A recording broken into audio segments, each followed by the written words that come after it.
કચ્છમાં આપનું સ્વાગત છે। કહેવાય છે કે કચ્છ નહીં દેખા તો કુછ નહીં દેખા।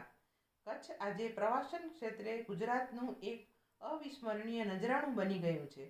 આજે વાત કરવી છે સરહદી લખપતની, જે એક સમયે દરિયાઈ માર્ગે થતા વેપારના કારણે ધમધમતું હતું અને તેની જાહોજલાલી માટે ખૂબ જ પ્રસિદ્ધ હતું।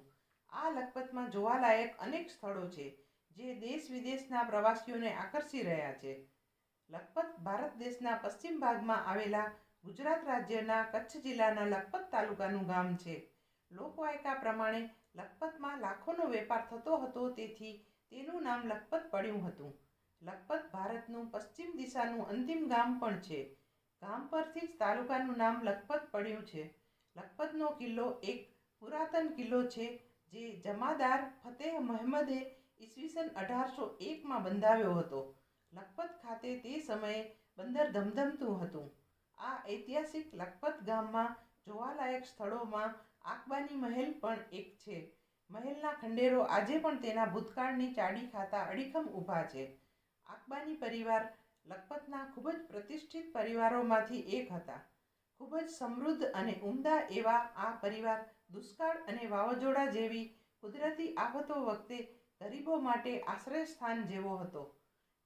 એમના આ આશરાને લીધે એવી કહેવત પડી ગઈ હતી કે યા તો અલ્લાહ જો આશરો, યા તો આકબાની જો। એટલે કે કોઈ પણ આફત હોય ત્યારે કાં તો ભગવાનનો આશરો હોય અથવા તો આકબાની પરિવારનો। 5 આકબાની ભાઈઓના પરિવારને સાંકળતા 5 વિવિધ સંકુલોથી આ આકબાની મહેલ બનેલો છે।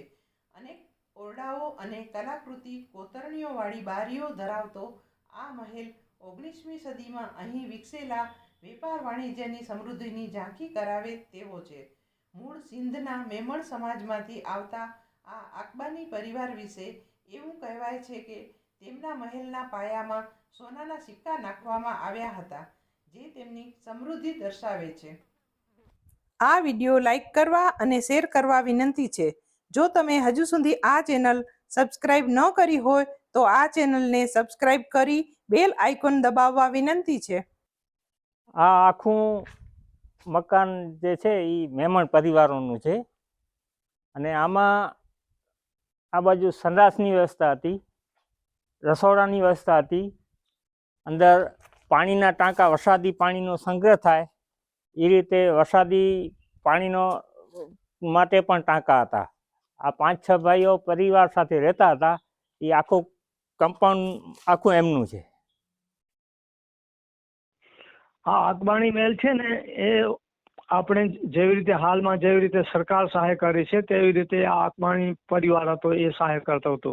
અતિવૃષ્ટિ આવે, વાવાઝોડું આવે, કોઈ કુદરતી આપતી તો એ લોકો સહાય કરતા હતા।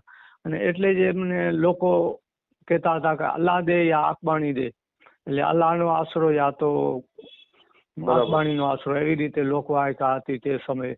અને બહુ જાહોજલાલી વાળો આ પરિવાર હતો। વિદેશ ફોરેનર થી જે પણ આપણે માલ સામાન જે આયાત નિકાસ થતો હતો એમાં એ મોખરે એમનું સ્થાન હતો। અને એટલે એમની લોકવાયકા હતી। એ લોકો તો પોતે ઈચ્છતા ન હતા કે અમને આવી રીતે તમે સંબોધો, પણ પબ્લિકને સંતોષ થતો હતો।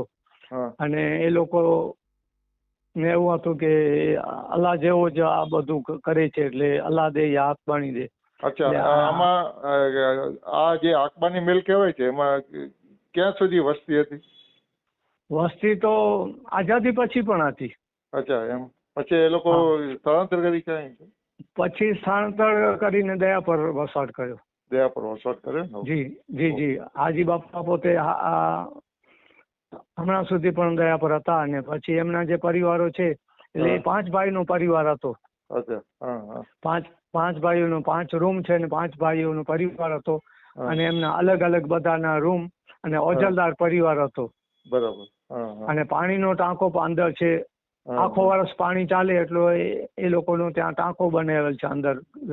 સરકાર હાલમાં કહે છે કે પાણી બચાવો, પાણી તમને બચાવે છે। એ લોકોની સોચ સમજ તે વખતે 200-250 વર્ષ પહેલા હતી કે પાણીનો સંગ્રહ। અને જે તે વખતે કોઈ પણ લગ્ન પ્રસંગ કે કોઈ પણ ગામમાં કોઈ પણ પ્રસંગ હોય અને પાણીની અછત હોય ને પાણી ન હોય તો એ લોકોના ઘરેથી બળદગાડાથી પાણી લઈ જતા હતા. અરે વાહ. એટલે સંગ્રહ કરેલ હતો તે વખતે પાણીનો એ લોકોનો સ્ટોરેજ હાલમાં પણ ટાંકો છે. લખપતની આ બધી વાતો હવે માત્ર સ્મૃતિઓ અને ઇતિહાસમાં દરબાઈ ગઈ છે. રહી ગયા છે માત્ર ભવ્ય ભૂતકાળના અવશેષો. પણ ઇતિહાસની આ યાદોને સાચવતો લખપતનો ઐતિહાસિક કિલ્લો આજે પણ અડીખમ ઊભો છે, આવનારા પળોની સાક્ષી બનવા.